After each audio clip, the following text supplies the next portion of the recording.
Are stories Telugu. రాఘవ్కి ఇష్టం లేకపోయినా రాఘవ్ వాళ్ళ నాన్న తన స్నేహితునికి ఇచ్చిన మాట కోసం పల్లెటూరి అమ్మాయి అయిన లతను ఇచ్చి పెళ్లి చేస్తారు. కానీ రాఘవ్కి లత అంటే ఇష్టం లేకపోవడంతో తన ఆఫీస్లోనే పనిచేసే మాయ అనే అమ్మాయిని ప్రేమిస్తాడు. లతకు రాఘవ్ అమ్మా నాన్నలకు విషయం తెలియడంతో రాఘవ్ అమ్మా నాన్నలు రాఘవ్ని ప్రశ్నించగా రాఘవ్ ఇంటి నుంచి వెళ్ళిపోయి మాయతో వేరే ఇంట్లో ఉంటాడు. మాయ మరియు రాఘవ్లు పబ్లు పార్టీలు అంటూ విలాసవంతమైన జీవితం గడుపుతుంటారు. కానీ ఇటు లత తన భావను తప్ప వేరే ఎవరిని భర్తగా ఊహించుకోలేనని ఇంకొక పెళ్లి చేసుకోనని చెప్పడంతో లత అత్తమామలు లతను మళ్ళీ తన చదువు కొనసాగించి తన కాళ్ళపై తను నిలబడాలని లతతో అంటారు. అన్నట్టుగానే లత బాగా చదువుకొని మంచి ఉద్యోగం తెచ్చుకుంటుంది. కానీ రాఘవ్ మాయ వలలో పడి పార్టీలు పబ్బులని తిరుగుతూ ఆఫీస్కి కూడా సరిగా వెళ్ళడు.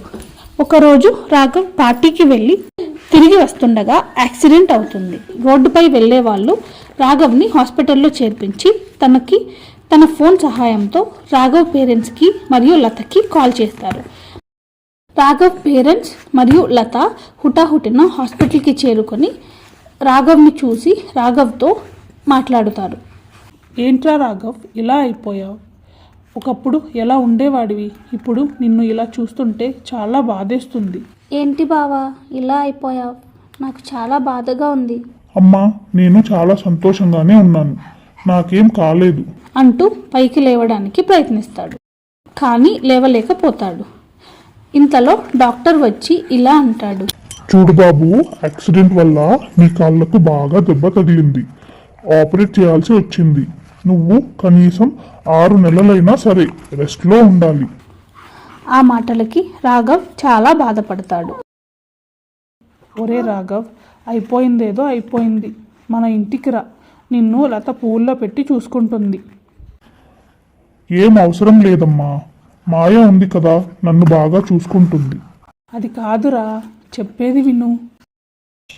అదేం లేదమ్మా, మీరు బయలుదేరండి, నేను మాయకు ఫోన్ చేశాను, తను వచ్చేస్తుంది అంటాడు.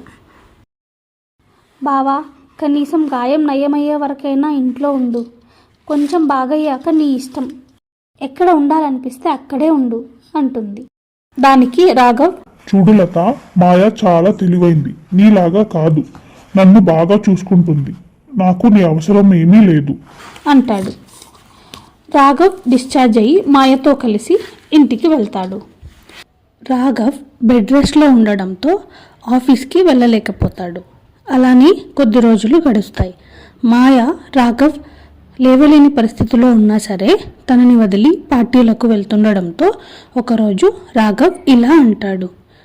మాయా, చాలా రోజుల నుండి గమనిస్తున్నా, నువ్వు ఈ మధ్య నాతో సరిగా ఉండడం లేదు. ఆఫీస్లో ఏమైనా టెన్షనా? చూడు రాఘవ్, నేను నీతో చాలా రోజుల నుంచి ఈ విషయం మాట్లాడదామని అనుకుంటున్నాను. నేను ఎన్నాళ్ళని ఇలా నీకు సేవ చేయాలి చెప్పు? అయినా నీ ఆరోగ్యం ఇప్పుడు కొంచెం మెరుగుపడిందిగా, ఏదైనా ఉద్యోగం చూసుకోవచ్చు కదా, ఇలా నాపై ఆధారపడే కంటే. అదేంటి మాయా అలా అంటావు? నాకు జరిగిన యాక్సిడెంట్ వలన కొన్నాళ్ళు బెడ్ రెస్ట్లో ఉండాల్సి వచ్చింది, దానివల్ల నా ఉద్యోగం కూడా పోయింది. ఎలాగైనా సరే కొద్ది రోజుల్లో ఉద్యోగం సంపాదిస్తాను. ఏదో ఒకటి చెయ్యి, నేను ఇంకా నిన్ను ఇంట్లో కూర్చోపెట్టుకుని పోషించలేను అని కోపంగా ఆఫీస్కి వెళ్ళిపోతుంది మాయ. రాఘవ్కి పని లేకపోవడంతో మాయ ఇంట్లో పనులన్నీ రాఘవ్ దగ్గరే చేయించేది. అలాగే ఆ రోజు కూడా యథావిధిగా ఇంట్లో పని చేయడానికి వెళ్తాడు రాఘవ్. మరుసటి రోజు మాయ రాఘవ్తో ఇలా అంటుంది. ఏంటి రాఘవ్, దీన్ని వంట అంటారా? ఎప్పుడు ఇదేనా? కాస్త కొత్త రకం వంట ఏమైనా ట్రై చేయొచ్చుగా, ఖాళీగానే ఉన్నావు కదా ఇంట్లో. దానికి రాఘవ్ మాయతో, మాయా, నాకు ఒక ఇంటర్వ్యూ కాల్ వచ్చింది, ఇవాళ ఇంటర్వ్యూ వెళ్ళాలి, కానీ బస్ ఛార్జీలకు కూడా నా దగ్గర డబ్బులు లేవు. ఎలా ఉంటాయి డబ్బులు నీ దగ్గర? ఏమైనా ఉద్యోగం చేస్తే కదా. సరేలే, ఇప్పుడు అవన్నీ ఎందుకులే, నాకు ఆఫీస్కి టైం అవుతుంది అంటూ బస్ ఛార్జీలకు కొంత డబ్బు ఇచ్చి వెళ్ళిపోతుంది. రాఘవ్ ఇంటర్వ్యూకి వెళ్తాడు. కానీ అక్కడ తనని ఇంటర్వ్యూ చేసే వ్యక్తిని చూసి షాక్ అవుతాడు. ఎందుకంటే అది తన భార్య అయిన లత. రాఘవ్ షాక్లో చూస్తూ ఉండిపోతాడు. లత గొంతు సవరిస్తూ ఇలా అంటుంది, ఏమండి మీరేంటండి ఇక్కడ? రాఘవ్కి ఏం చెప్పాలో తెలియక నువ్వేం చేస్తున్నావు ఇక్కడ? ఇంత పెద్ద ఆఫీస్లో నీకేం పని అంటాడు. లత, నేను ఇక్కడ మేనేజర్గా పనిచేస్తున్నానండి. మీరు ఇంటి నుండి వెళ్ళిపోయాక నేను నా MBA పూర్తి చేసి ఉద్యోగంలో జాయిన్ అయ్యాను. మా బాస్కి నా పని నచ్చి మంచిగా ప్రమోషన్ ఇచ్చారు అంటుంది. దాన్ని విన్న మోహన్కు కొద్దిసేపు అక్కడేం జరుగుతుంది అని అర్థం కాదు. ఇంకా ఈ ఉద్యోగం నాకు వచ్చినట్టే, మాయతో తిట్లు తప్పవు అంటూ నిరాశగా వెన్నుదిరుగుతాడు రాఘవ్. ఇంటికి వెళ్ళిన వెంటనే తనకు కాల్ వస్తుంది. ఆ కాల్ మాట్లాడిన రాఘవ్ చాలా సంతోషపడతాడు. ఎందుకంటే రాఘవ్కు ఉద్యోగం కన్ఫర్మ్ అయింది కనుక. ఒకవైపు ఎంత సంతోషంగా ఉన్నా కూడా మరోవైపు కొంచెం ఇబ్బందిగా బాధగా ఉంటాడు. ఎందుకంటే తను తన భార్య కింద పని చేయాల్సి వస్తుందని, అలాగే మాయకి ఈ విషయం తెలిస్తే ఎలా రియాక్ట్ అవుతుందో అని భయపడతాడు. మాయకు తన భార్య విషయం చెప్పకుండా జాబ్ వచ్చినట్టు చెప్పి మరుసటి రోజు ఆఫీస్లో జాయిన్ అవ్వడానికి వెళ్తాడు రాఘవ్. అలా రాఘవ్ తన పనిలో బిజీగా ఉండగా మాయ మాత్రం యథావిధిగా తన జీవితాన్ని విలాసవంతంగా గడుపుతూ రాఘవ్ను పట్టించుకోవడం మానేస్తుంది. అలా కొన్ని రోజులు గడుస్తాయి. ఒకరోజు రాఘవ్ మాయతో మాట్లాడాలని నిశ్చయించుకుంటాడు. మాయా, చాలా రోజుల నుండి గమనిస్తున్నా, నువ్వు అసలు సరిగ్గా ఇంటికే రావట్లేదు. మన ఇద్దరం కలిసి కబుర్లు చెప్పుకొని ఎన్ని రోజులు అవుతుంది చెప్పు? అదేంటి మోహన్, అంటే నన్ను నువ్వు అనుమానిస్తున్నావా? సరే, కథ ఇంతవరకు వచ్చింది కాబట్టి చెప్తున్నా. నాకు నా పేరెంట్స్ NRI సంబంధం తెచ్చారు. ఇంకో 3 నెలల్లో పెళ్ళి అంటుంది. అది విన్న రాఘవ్ ఏం చెప్పాలో తెలియక షాక్లో కొంచెం సేపు అలానే ఉంటాడు. కొద్దిసేపటి తర్వాత షాక్ నుంచి తేరుకొని, ఏం చెప్తున్నావు మాయా? నీకోసం నేను నా ఫ్యామిలీని, భార్యని వదులుకొని వచ్చేసాను. నువ్వు ఇలా మోసం చేస్తావు అనుకోలేదు. మోసం ఏంటి రాఘవ్? మరి నువ్వు చేసేదేంటి? నీ భార్యని వదిలి నాతో వచ్చేసావుగా, అప్పుడు ఏమనిపించలేదా నీకు? నీ వరకు వచ్చేసరికి తెలిసిందా అంటూ కోపంగా అక్కడి నుండి వెళ్ళిపోతుంది మాయ. రాఘవ్ కూడా బాధపడుతూ ఆఫీస్కి టైం అవడంతో అక్కడి నుండి వెళ్ళిపోతాడు. ఆఫీస్లో రాఘవ్ డల్గా ఉండడం చూసిన లత రాఘవ్ దగ్గరకు వచ్చి పలకరిస్తుంది.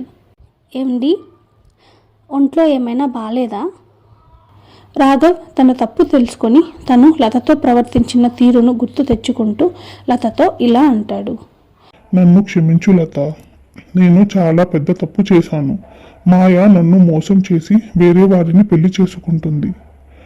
నువ్వు పల్లెటూరి దానివని, నీకే పని చేత కాదని నానా మాటలు అన్నాను. నాకు తగిన శాస్తి జరిగింది అంటూ బాధపడతాడు. బావా, ఇప్పటికైనా నీ తప్పు తెలుసుకున్నావు. ఈ రోజు కోసమే నేను వెయిట్ చేశాను. ఈ విషయం అత్తయ్య మావయ్యలకు తెలిస్తే చాలా ఆనందపడతారు అంటుంది. ఆఫీస్ అయిపోయాక లత రాఘవ్ను తీసుకొని ఇంటికి వెళ్తుంది. రాఘవ్ అమ్మా నాన్నలకు జరిగిన విషయం చెప్తుంది.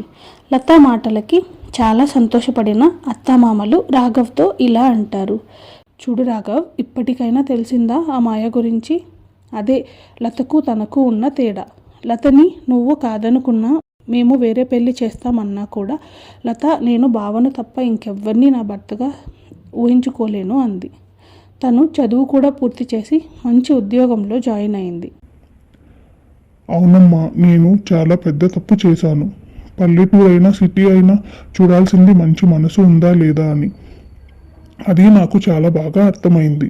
నేను మాయా మోజులో పడి నిన్ను చాలా ఇబ్బంది పెట్టాను కదా లత, తలుచుకుంటే నా మీద నాకే అసహ్యం వేస్తుంది అంటాడు. దానికి లత, అదేంటి బావా అలా అంటావు? నీ తప్పుని నువ్వు తెలుసుకున్నావు కదా, అదే చాలా గొప్ప విషయం. అప్పటి నుండి రాఘవ్ లతతో మంచిగా ఉంటాడు. లతను ప్రేమగా చూసుకోవడం చూసి రాఘవ్ అమ్మా నాన్నలు కూడా చాలా సంతోషిస్తారు. ఈ వీడియో మీకు నచ్చినట్లయితే లైక్ చేయండి, షేర్ చేయండి, సబ్స్క్రైబ్ చేసుకోండి.